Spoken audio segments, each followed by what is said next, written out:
Hello again.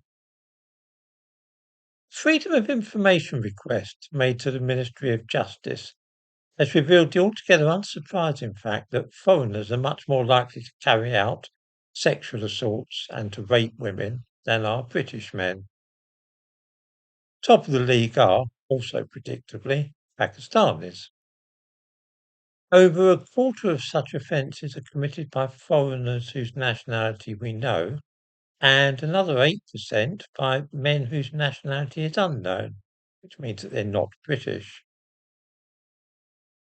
In other words, around a third of all such offences are carried out by men who were not born in this country.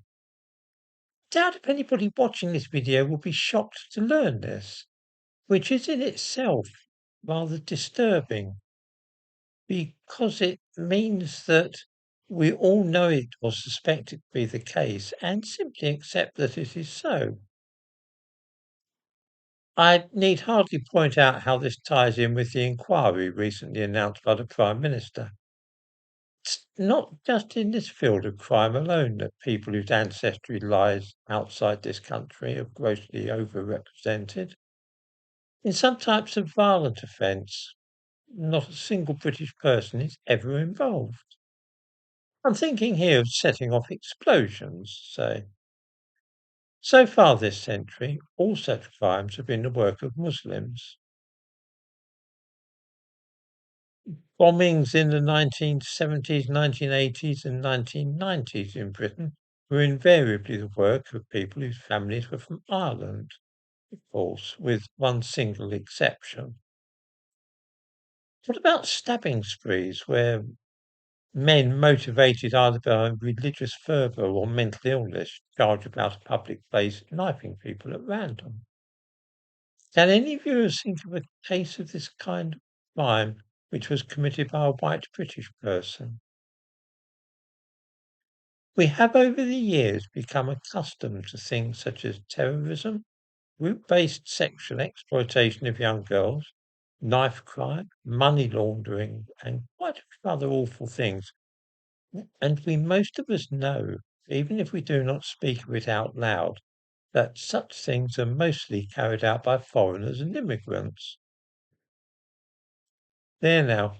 So carefully have we been indoctrinated into certain views that even stating the truth bluntly like that sounds offensive to many folk. Foreigners and immigrants, indeed. What a dreadful person he must be to say such a thing.